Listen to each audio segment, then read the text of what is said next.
finished up, we just finished our teen years and we're moving into adulthood. And when we are entering adulthood, our elders teach us that the first thing we need to focus on is family. And again, with family, what they tell us to focus on is our own family at at our mikwap, at our home. Because once we reach adulthood, we really see this, especially today. Our children and those tight family bonds start to dissolve, and we lose connections with our brothers, or like our brothers, our siblings we grew up with. They slowly start to drift away. We go into our own little worlds and drift away from our moms, our dads, our grandparents. We start to forget about family and the important connections. And what we're told to teach young adults as they're entering adulthood is to remind them of the importance of those bonds they had with their brother and their sister, and with their mom and dad at home, and to remind them and to be grateful for what they had growing up, and to constantly remind them of that. I myself, the most difficult thing I had to do, just over a year ago, I was asked to preside over my brother's funeral, to do the ceremony and the prayers for his funeral. And I had no idea how I was going to start. But when I did begin, first thing I said is I had to really reflect on my relationship with him as a brother growing up. Because when he passed, we weren't very close at all. We had drifted apart so much that I really had no idea who he was when he passed.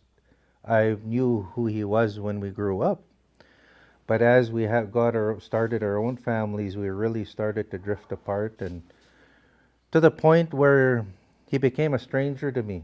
That I didn't know so many things about him until his funeral, hearing from his daughter and my sister-in-law about the things that he was doing at home, and I was just like, wow. And at the same time, I was like very angry at myself for not knowing any of that. And that was because when I reached adulthood, I forgot about family. I did not forget about my kids and my wife and my family.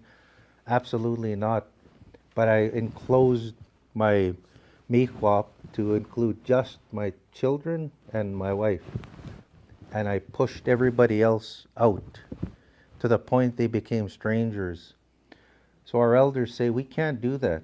We've got to, in early adulthood, make sure that young adults understand the importance of keeping that family close and that structure close.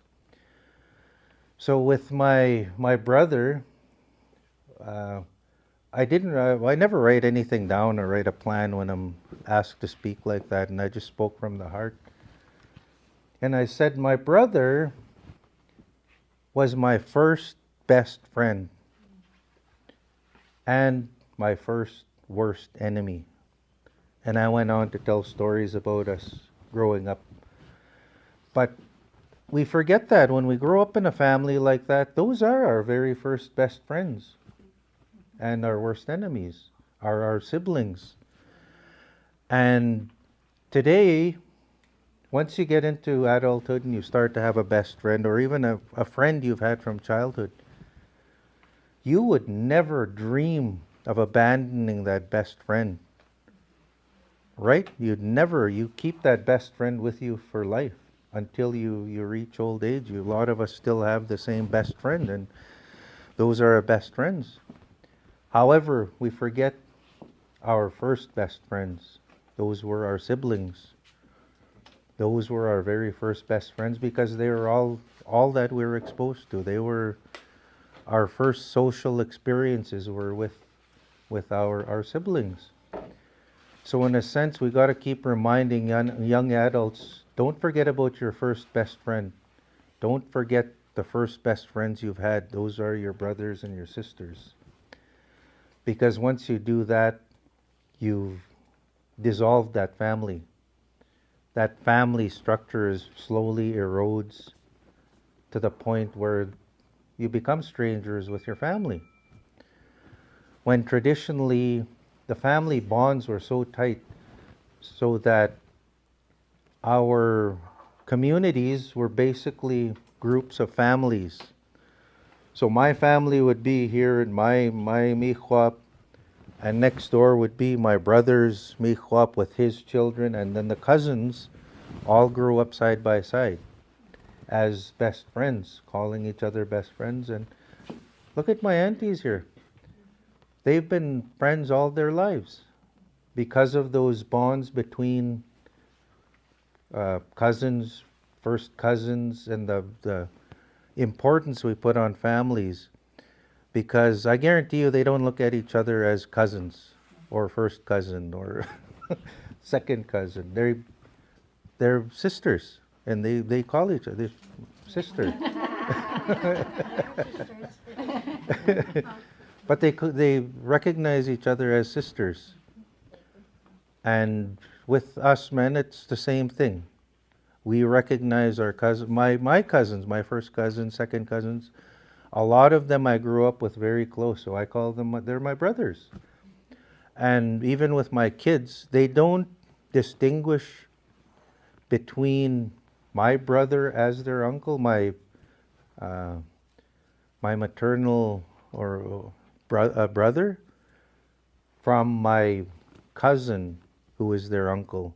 They don't distinguish. In fact, my kids say they're surprised to learn that we don't have the same mom, because they grew up learning to recognize my cousins as their uncle, as though they were my brother.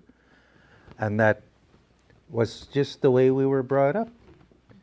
And that I thought it was neat when my son started to tell me about this, that, oh, we didn't know that uncle wasn't your brother. I said, well, no, he's my cousin, but because I call him brother. So you see the tightness of the family. And it's in adulthood when we're taught that's the time to renew those bonds and revitalize those bonds by telling our young adults, don't forget about your first best friends, which was your siblings and your extended family. Those were your first best friends. And it's a difficult concept to get through to an adult who's so focused on starting their own family and just building their own mihuap. But it's vital that we continue to remind them about their first best friends and to never forget about them, because those are the family bonds.